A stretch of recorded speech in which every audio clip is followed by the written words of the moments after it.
I have a huge stash of Primogems, Fates, and Genesis crystals. Now, it's possible some of this will go towards more Nilou in the future, because why not? But it's honestly more possible that I'll just continue to sit on it and watch it grow. Because I'm a bit of a hoarder in gacha games. After all, one must always be prepared to beat the terrible system that is gambling. But I thought, why not give the system a shot by tying it to the core gameplay of Genshin Impact? Because oftentimes, I feel Genshin is incredibly easy, and what better way to artificially inflate any game's difficulty than to set the stakes real high and put on the pressure, with a little sprinkling of good old limitations for the player on top. So here's the deal. 3 of my favorite characters, 3 bosses, 1 character for each, solo fights on the highest level, and whenever I take damage, I must immediately open the wish menu and do a 10 pull. That's right, every single time I take damage. Should the enemy hit me, 10 pull. If I so much step on terrain that hurts me, 10 pull. Rapid fire hits like this, 10 pull per hit. Yep, combo stack. I will at least spare myself the woes of the standard banner, however, and drop my Primogems on, well, I hate alternate sprints, so Shenhe it is. Maybe Mika will show up. That'd be cool. We begin with the majestic Nilou, who will be facing off against Andreas. She has a pretty basic build, but because she's running solo and can't utilize Bloom, I've packed a bit more into crit rate and crit damage. But it's really tough to balance alongside HP. Bummer they locked the fix behind C6. To confess, I am quite familiar with this boss fight. Traveler-san, that's a Traveler-only account and YouTube series I run, battles the wolf alone every week. I'm confident I can come out of this battle with only having done 1, maybe 2 10 pulls, and that's simply because of the differences of using a slower character who also has uncancelable lag at the end of her skill. Still, the muscle memory is here. Let's see how far it carries, and also try to not be too overconfident. There's a lot on the line here, like my future Nilou fund. Now that I think about it, regarding pity, I believe I'm at 31 of 90 on the 50-50. When I do have to do some pulls, maybe I'll get lucky and lose the 50-50 to Chi-Chi? What? That's an insane thing to hope for, but I'd like to have a C6 level 1 Chi-Chi.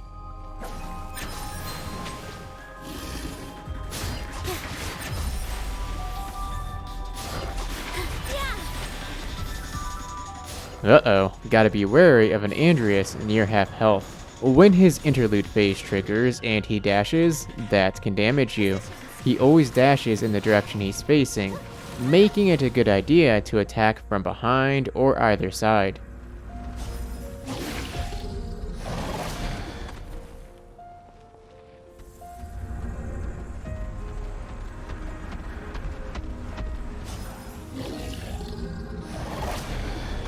Heh heh, tricky, eh? Seemed like it should have hit, but that's Genshin evasion for you.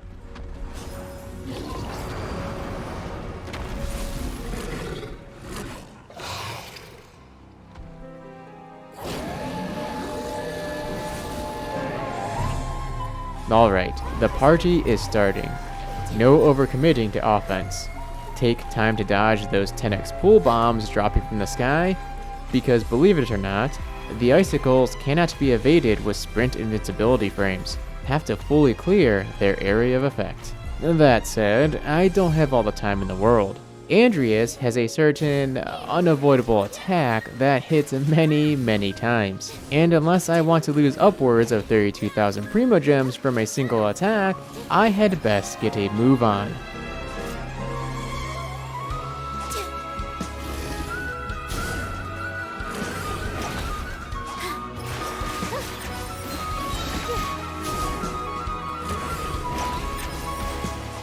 Can't forget about the small doggos. We're near the end already, and a burst will seal the deal. This dance is for you.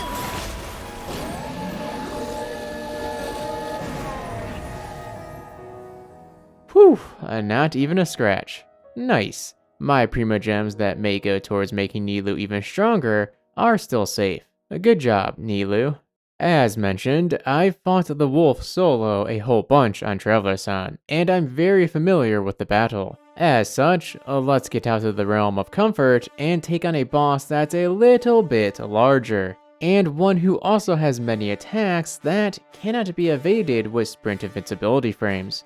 Say hello to Challenger 2 and his opponent, Azhdaha. Now, I won't deny it, my xiao is cracked. He's also got an R5 deathmatch and is C1. With all this animo power, it's fair to wonder how this will even be a challenge. After all, xiao is an incredible powerhouse, and I could probably down each of Azhdaha's phases with a single burst. But that's the thing, I can't burst, because his burst hurts him. Unless I want to pay a toll of 10 wishes per damage instance, of which there are 16 per burst, for a total of 160 wishes or 25,600 Primogems a burst, yeah, that's off limits. Suddenly, having to fight Azhdaha with a melee character is much more frightening, isn't it? But it's kind of ridiculous that I do technically have enough to cover the cost of 3 bursts, if needed. When he burrows underground, I've always noticed that he can't seem to get very close to the barrier. The barrier is a bit of a safe zone, and you don't have to worry about him popping up right beside you. Just evade the falling rocks, and all will be swell.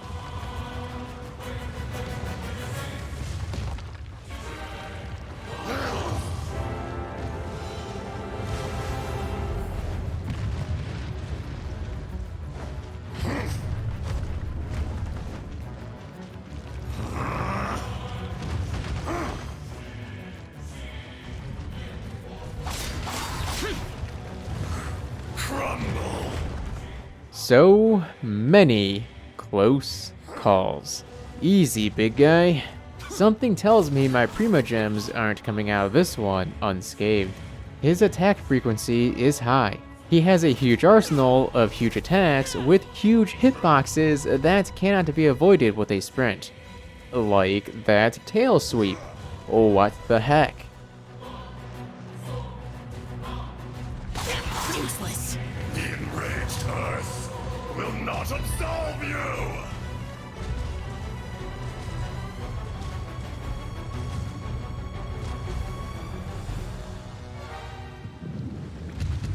Today, you witness your reckoning! Hydro, huh? Not too terribly worried about this one. Those circling hydro bubbles he summons are easy to keep track of. But I guess I shouldn't get too lax. Look at that bubble obstructing my view and nearly making me run into a sigil.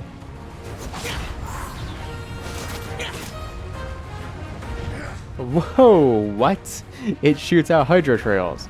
Well, yikes, never knew that.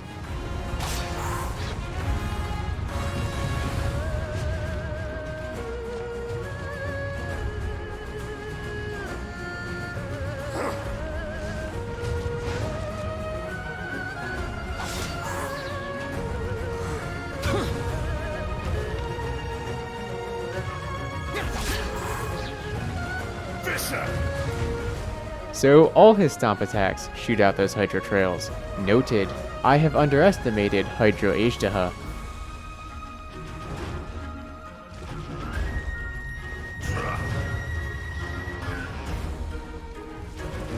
Nope, run away, run away. Just when I begin to think he's not giving me an opportunity to attack, he starts blabbing nonsense and gives me said opportunity.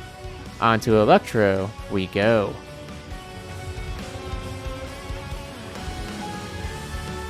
The enraged Earth will not absolve you!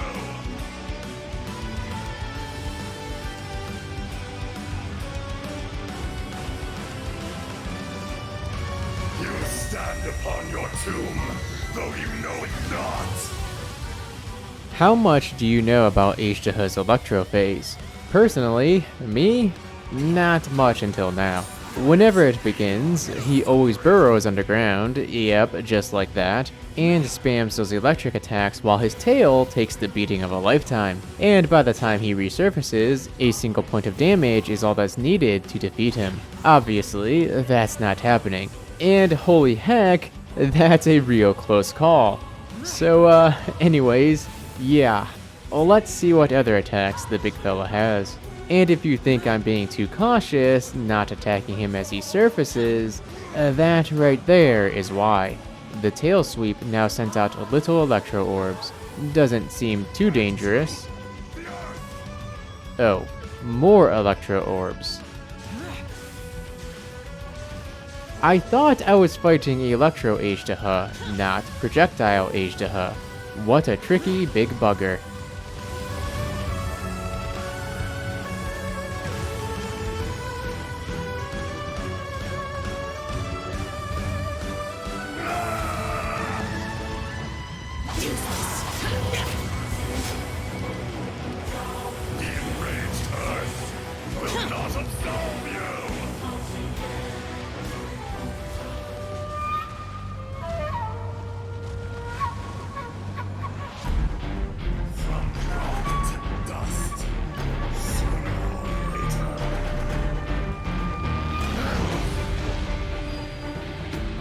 Great, while I'm stuck dealing with this abysmal attack again, he's getting closer. Oh, hey, that's good. Leads to a freebie 3-skill hit while he's in animation lag. That's a big yikes, another melee attack. Okay, what? He's throwing out all the melee attacks. I take back what I said about Projectile Azhdaha. Oh, that's not good. It was at this moment I knew my Primogems were no longer safe. Farewell, at least 1600, or well, I guess 10 fates, since I have those. Psych! Why, yes, I am indeed panicking in the footage. Could you tell? Those electro orbs suddenly seem super dangerous.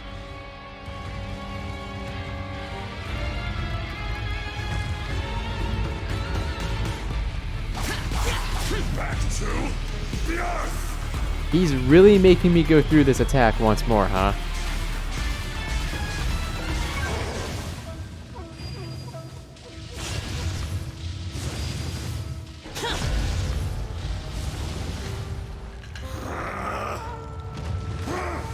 Wow, what reaction time. I surprised myself here, somehow evading that nearly off-screen Hydra Sigil. Guess I'm 2 for 2 for that. Get wrecked, Azhdaha. Ha ha! How about that? Primogems, somehow, still safe. Of course, now things have to get much worse, because that's how it works. For the third and final battle, we have a little Klee. Solar Pearl to help with stats and give boosts to normal, skill, and burst damage. Say hello to Scaramouche. Let it be known that divinity is mine.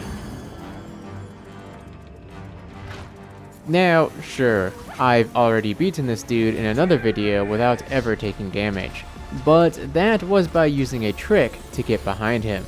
A trick that Klee cannot perform on her own, taking him head on this time. All these terrain effects he spams are going to be a nuisance. If I'm not careful, one wrong step could lead me all the way to pity. We'll have to use this little guy's ability with extreme caution to make sure I both keep the arena clear of terrain effects and don't end up a sitting duck for one of those big multi-hit attacks Scaramouche can throw out.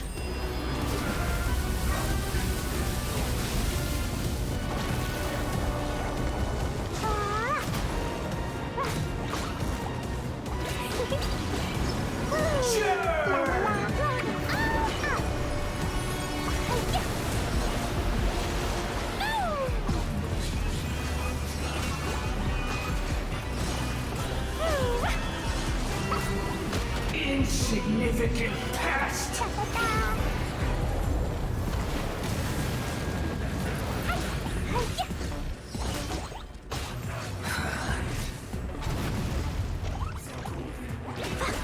My endless cycle begins!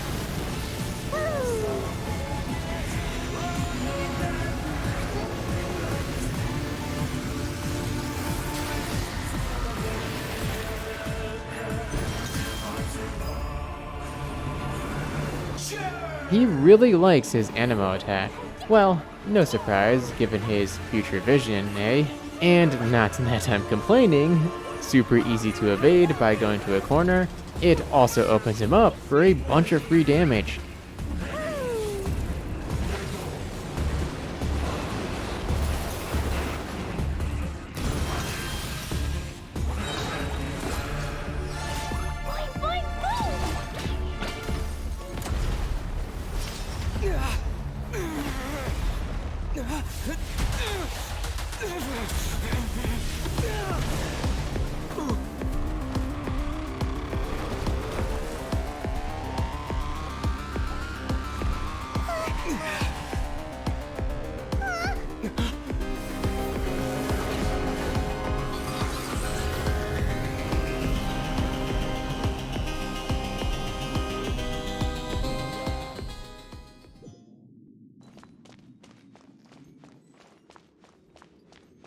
I am the all-knowing God.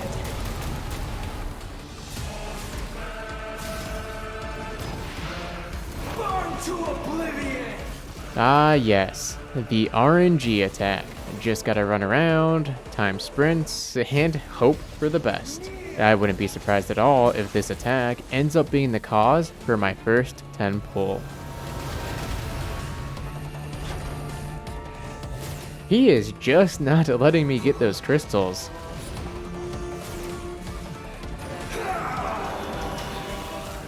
Uh-oh, never mind. 10 pull incoming for sure. Place your bets on whether— oh shoot, run little Klee, run! How did I get out of that? Like Azhdaha all over again.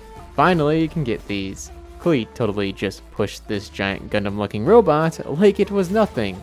Nice. Reality is pain.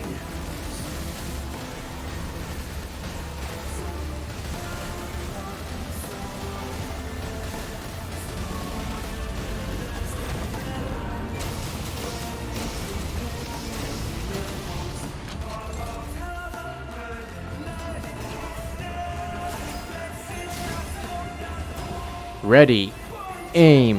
Holy, that's too close of a call. They all landed perfectly around her to form a triangle. Talk about lucky. Maybe I should do a few wishes.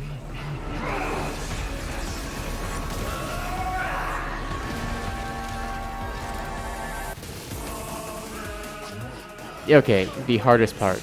Time to focus.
Really?